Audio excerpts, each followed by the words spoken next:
Welcome back. My Hero Academia, the last 5 episodes of Season 4.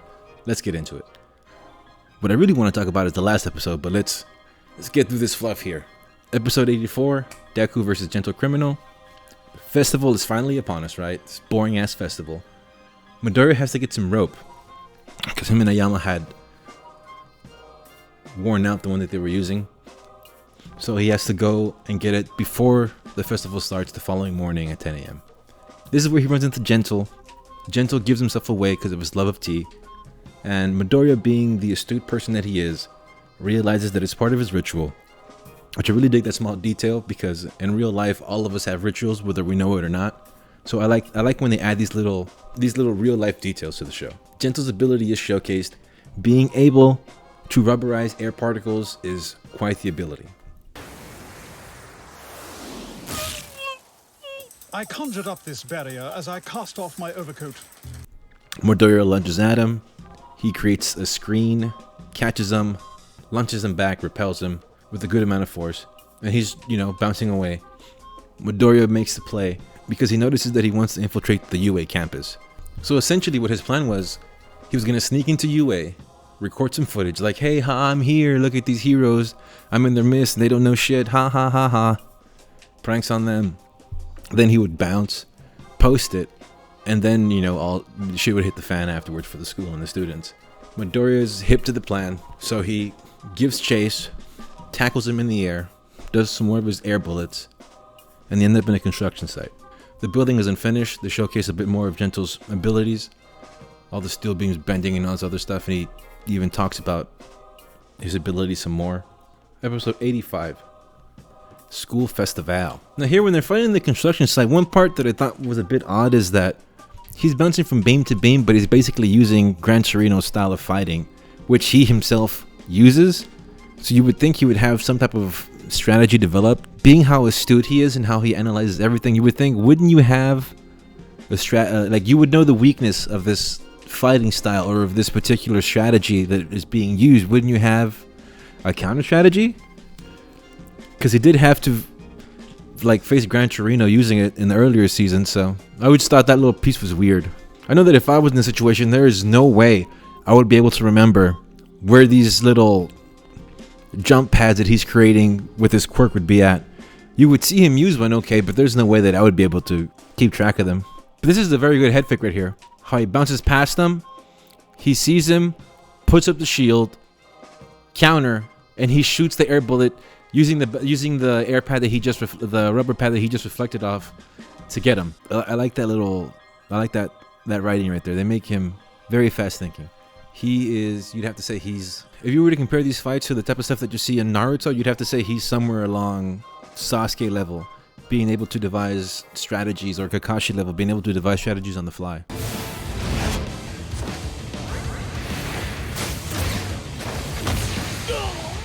Now here they gave us a little bit more backstory for Ibarra, Honey, which I think is kind of funny. So she writes someone a love note, they clown her for it, and she falls into depression. She's in middle school and she falls into depression because, she threw it at a boy and he was like, nah, and he clowns her. I don't know. I guess I just can't relate with that. Maybe the current generation that's watching this, maybe that hits more home for them, but for me it's okay. But this part is weird. I don't know if people have talked about this in the other review videos because I don't really watch them. I watch a few here and there. This is a very weird pedophile type relationship that exists between her and Gentle Criminal. She's in the first year of grade school. Means that she's a 6th grader, maybe 13, 14. She's a high schooler, maybe she's 15, 16. She finds him, tracks him down, gets to her door. She hacks his system, right? Gets to his house. And then I guess him also being lonely and depressed accepts her in. And they start sharing in this plot together to get more views, and this is just a weird story. I just thought this was very weird that the Japanese would do a story like this. I mean, Back to the Future is one of my favorite movies type of thing, and I never really thought about, this younger kid is hanging out with this older scientist. But this is right up there with weird. But this part is cute, where she has these, as my brother would call them, asshole eyes, because she has these dark rings around her eyes. But then he adds them to himself with his marker to show solidarity with her, I guess. She starts crying, falls in love. And that's the other thing, she falls in love with him, and her quirk is love, or lover mode, or whatever. So she gives the person a power up because she's in love with them. which is very and when she tells him I love you, and he tells her and I love you, La Brava. That's very that's very unsettling. It's I don't know about all that. It's a cool quirk. She gives a boost. She can give the person a boost 10 times because she's in love, but that is just weird. That's not weird. The way that they made this relationship is weird. So they keep fighting. It's nothing too crazy. They're going at each other. Deku's fancy schmancy new gloves are working pretty good for him. But I like Gentle's backstory. He's in school at 18. He fails. Whatever the school director tells him, our school is not exactly difficult, but you keep being held back. He failed the provisional license test 4 times. So they tell him, you know what? Let's make this easy for you, bro. You might just want to, resign. Resign from this dream. I don't think it's for you. Jeez, that's pretty soul-crushing. For some reason, how inept he is, because he failed this test 4 times, and the guy tells him, our school's not that hard, but you keep failing, so maybe this ain't for you, bro. But that's what's messed up here, how he tries to save the guy that's falling. He uses his quart, and it bounces. He impedes the hero from saving him. Then the guy bounces off of it, gets crushed by something. Then the authorities tell him, alright, this is going to go down in your personal, private record. So I guess he kept wanting to go with his dream because they show the little flashes of him getting kicked out of his house. He didn't give up. And then, fast forward to 22. Looks like a beatnik. Because it says spring is lovely, foraging is easy, which means he's just kind of out there, eating off of, surviving off what he can find. Sees the classmate, tells him, hey, congratulations, whoop de whoop, yada yada. And the guy's like, I don't really recall you, bro. But he tries to be nice about it. So then he realizes he's been forgotten. Which is silly motivation, but whatever. Then he runs to his house to get a villainy book 101 or some shit like that. History of supervillainy. There we go. That's what it's called. History of supervillainy. And that's his motivation for doing all these crimes, so he can do something very elaborate and go down in history. And I guess, but would sneaking into UA without them knowing it at the festival and then him posting it, would that have? I guess it would have been a pretty infamous. I don't know how long that infamy would have lasted, but okay. Of course, Deku fights him because all the hard work that everyone has put into the festival, so that's his motivation right there to stop him. I think this was just setting up Gentle for something else. I don't know what's going to happen season 5, 6, but I feel that because they introduced him, but it was nothing. They didn't do much with him, but they definitely established his backstory, and he was potentially a hero. So I think he's eventually going to pop up again in the future, and hopefully he'll be a benefit. I don't know. Episode 86. Let It Flow School Festival. Not much really happens in this episode. Now for the performance, I was expecting this.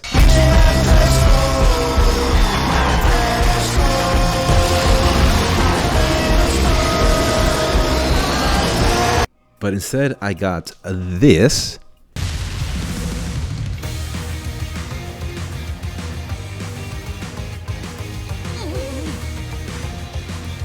And that makes me Episode 87, Japanese Hero Billboard. Eri gets accepted to UA so that she can control her abilities, which makes sense. Where else are you going to send a kid who can unmake people? And this ranking mechanism is introduced, which I like.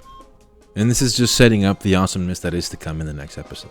So they reveal the new rankings, and they don't really matter. Only 2 matter for the purpose of the story, and that is Endeavor and this cocky prick Hawks, or at least that's what I thought when I first saw him. When the first impression, when I first saw this episode, that's what I was like, this guy is a cocky prick.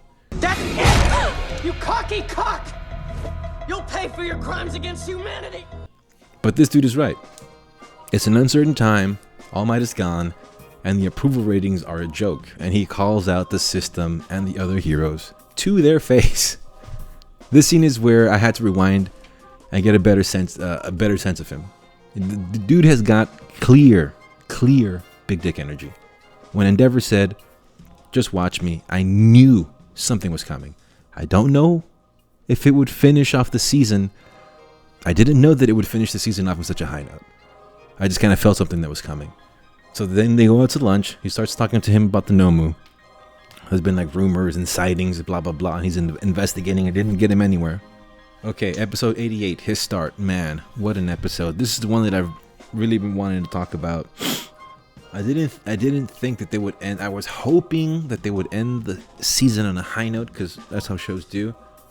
I did not think that they would end it like this. This one really got me. I think this was a better episode than when Deku goes all out 100%. I think this is a better moment. When the video starts and you see this gray or white-haired people, I thought, that looks like Shoto's mom from the earlier seasons. And they confirm it. And I like this bit because, and it worked, and what I'm going to say here worked on me 100%. It got me right in the feels. They show you Endeavor's, they show you, or they paint you a portrait of who Endeavor is up to this moment. He's been a man that has failed multiple times. Failed to be the #1 hero, still stubborn, trying to move forward. Failed at being a husband, failed at being a father. But I think up to this point we didn't know that Shoto had brothers and sisters. And from the looks of this, he was apparently a physically abusive father and emotionally and physically abusive husband. A lot to work at. And then in the previous episodes, when he starts to talk to Shoto and he tells him, I'm trying to change, and he just smacks his hand really quickly, like, I'm not interested. It just gives you more insight to just how big of a dick this guy's been, right? His whole life. So they're definitely painting you a very good portrait of all of his shortcomings, the type of man that he's been up to this point. And these characters watching him fight on TV is how they convey the emotional weight of his character changing. And fuck, it worked on me. It fucking worked on me, hook, line, and sinker. This shit got me in the feels. Last time I felt like this was when Edward makes it to the gates and he sees Alphonse's body and he's like running after him and he tells him, come with me, and he tells him, I can't because you're not my soul, and he wants to cry.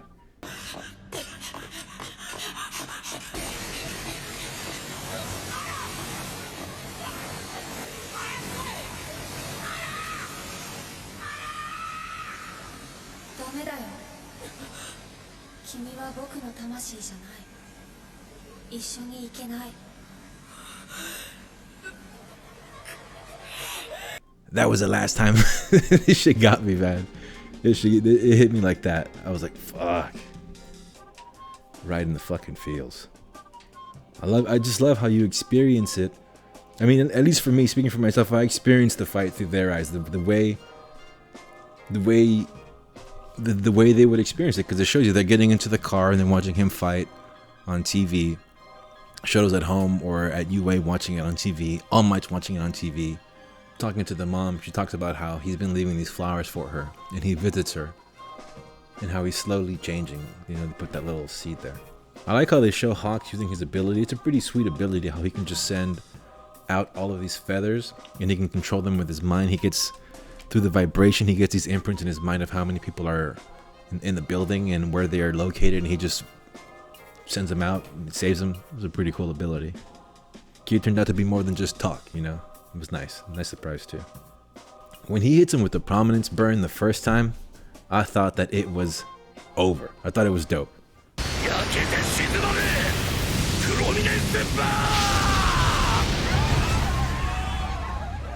I thought it was dope. I thought it was over. It was some cool animation at that point, but I was like, okay, it's cool. He had a nice little hero moment, whatever. But then, when the Nomu cut his head off, launched it, starts reforming, and goes at Endeavor's head, and they show you this scene here.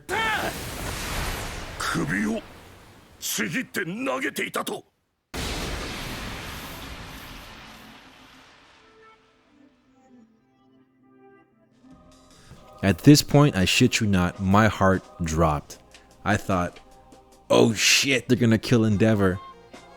And then when he lands, it was just so fucking beautiful. It just, the slow motion, all of it was just, it was amazing. So then he drops on the floor, you see the gnome move over him like he conquered him. And I thought, oh shit, they're gonna end this season with Endeavor dying. with the death. I was like, okay, I wasn't expecting this. This is dope. I was like, okay, let's see what happens from here. And I thought that was gonna, you know, motivate Shoto or the other kid and spur them on to do some other crazy shit in the next seasons or whatever. But then, surprise after surprise, he gets up. He's not beaten, but he's definitely battered. He's just pretty much using his own power to project them. Hawks is helping him with the feathers to gain more speed, kind of distracting him. He connects, puts a fist in his mouth, is burning up the insides. The regeneration is still working.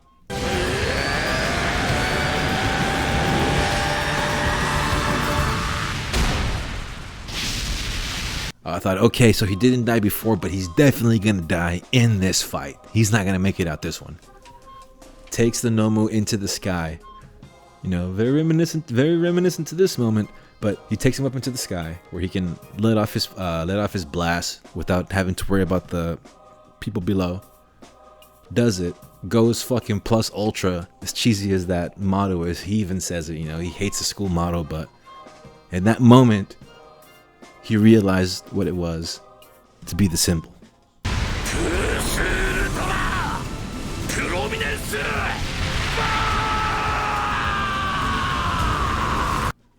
So he lets that shit go. And the reaction that everyone has afterwards fucking got me, man. How all the kids are just, how the music changes. And the kids are just with their mouth open on watching the fight on TV. And All Might just sits down like, oh shit, like what the fuck just happened? And then you see Shoto, how he drops to his knees. He does like a prayer thing with his hands.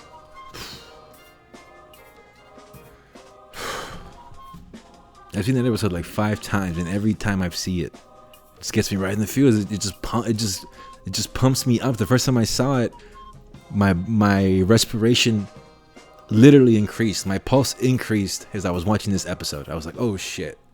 And I had to sit up because I was laying down. I had to sit up and really let it wash over me again to this moment. And then, so the prominence point happens in the sky. He's dropping. It's all dramatic. The music changes. And then he's just standing there with his fist in the air. You're like, fuck yeah. That shit was crazy, man. As I'm talking right now, I'm getting goosebumps right now talking about this shit. That was a fucking dope episode. It really blew my mind. I mean, it didn't blow my mind, but they fucking blew me away. I was like, whoa, this shit was dope. It just wasn't expecting it, you know. I thought they were just gonna end it off with the fight with Midoriya and Gentle or whatever. They took it next level. They stepped it up a notch. So then it ends, and Midoriya is sleeping. He gets woken up, and he has this like weird vision.